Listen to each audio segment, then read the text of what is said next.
Hello, Scorpio, and welcome to Eye of the Centaur, the 2024 spring reading. I'm Eric Francis Coppolino, your friendly neighborhood astrologer here in the friendly neighborhood office of Planet Waves Astrology, the astrology studio. And I am here with your spring 2024 reading, which is a kind of extension of outgrowth of next stage of the annual reading, which is called Somewhere in Between. And there are angles that I did not cover, and so I've got some of those for you today, and some brand new stuff as well, and a reconceptualizing of what I think is one of the most important Scorpio themes, which pretty much defies the concept of Scorpio that you're ever likely to read about in any astrology textbook. I think I understand something about Scorpio that others don't, but you'll be able to tell me if I've got that right. So first of all, we are looking at this event taking place April 8th. Whether you can read astrology or not, you recognize this is a highly concentrated grouping of planetary influences that is concentrated. And if you look there, you'll see that, see those 324s in a row? Those are arc minutes. Each one of those represents 1/23,000th of the zodiac. Those 319s, those are degrees. Each one of those represents 30 degrees of the zodiac. So when you multiply 30 by 60, you get 23,000. And this eclipse of the sun, moon conjunct Chiron, is exact to very, very exact. And this thing takes place, this big thing here,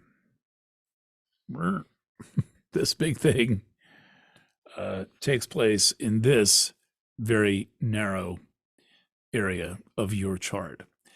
And so this thing that I personally think of as the thing about Scorpio, having known and loved a few and heard from a few others,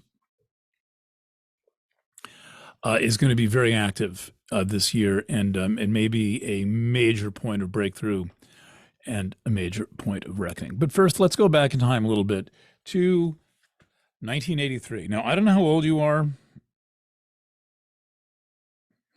If you're one of my astrology customers, chances are you were at least born. Everything's coming to life. Born in 1983. That would mean that you are in.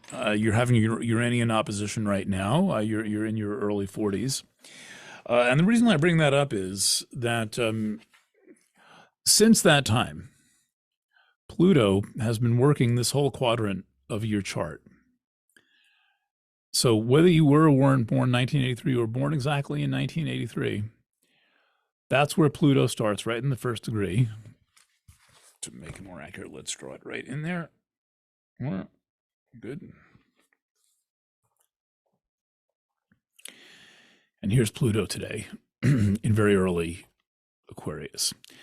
And these three regions in your chart are the most personal. The 12th as well is very personal, but in a different way. Houses 1, 2, and 3 are who you feel you are and your values and principles and what's important to you. And the 3rd is your manner of speaking and the community you choose to live in and what it is that you use to conduct commerce, i.e. that you buy or sell. And so since 1983, that is 41 years ago. Really? I guess so.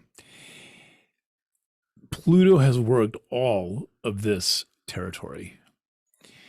And it is fair to say that you are a different person than when you were born. I mean, when you were born, you were probably about that big and all wet and didn't have a lot of hair in your head and were squishy. Maybe you're still squishy. But you have grown in more ways than just, having longer legs that can walk around. and the ability to ride your bicycle. There has been some unbelievably intense transmissional process going on since you were born. And that includes Pluto having come through your sign, long forgotten by astrologers, a very important phase of astrological history being 1983 through 1994-5, just 10 years. That Pluto went through Scorpio at the fastest it goes through any sign. And now something else is happening. So I will skip over all of this except to say that this most recent spell has been about you, that goes back to 2008, learning how to be less arbitrary in your thinking, how to be more fair in your thinking, how to think in smaller pieces rather than larger pieces, how to break things down into their elements, and how to gain understanding through a process of thoughtful sorting out and analysis, rather than just simply thinking like you were told to think, which is not going to, exist anymore after Pluto's been through your Capricorn third house. And that can't be. You will be different. And now Pluto's in your fourth.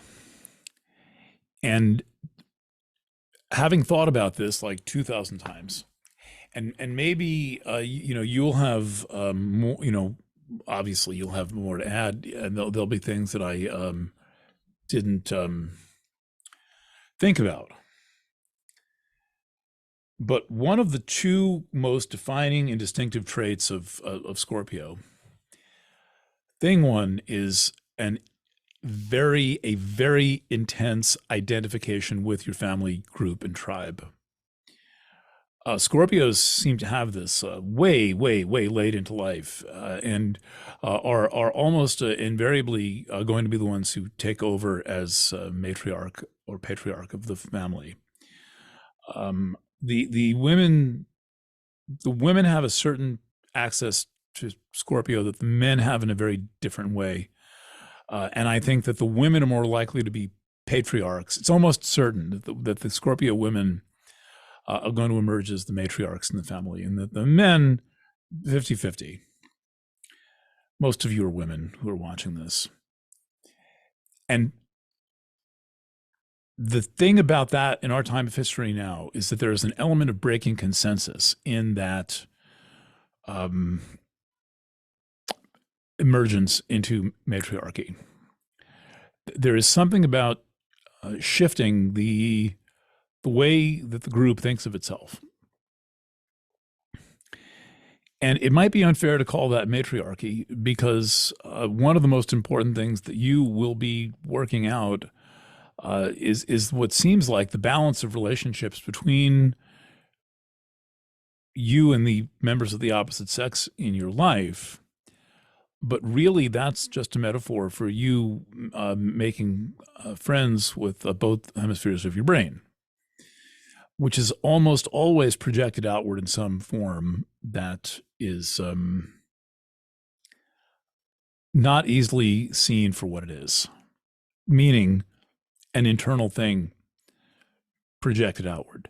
And while I'm on that subject of the internal thing projected outward, one unusual quality of your chart is that while this bit here goes on here, the total span of activity in 2024 is taking place in this region. And this region of the chart, really from the 5th, the 6th, the 7th, and the 8th, which is more activated, but I'm just including the early part of the 8th. We could put a second orange line there. Houses 5, 6, 7, and 8 are what are called the zone of projection. I have an interview with Annie Black, who came up with that concept on my Facebook somewhere. So I have a list of resources that I want to put up. The first of those resources will be the zone of projection video and facets and fragments.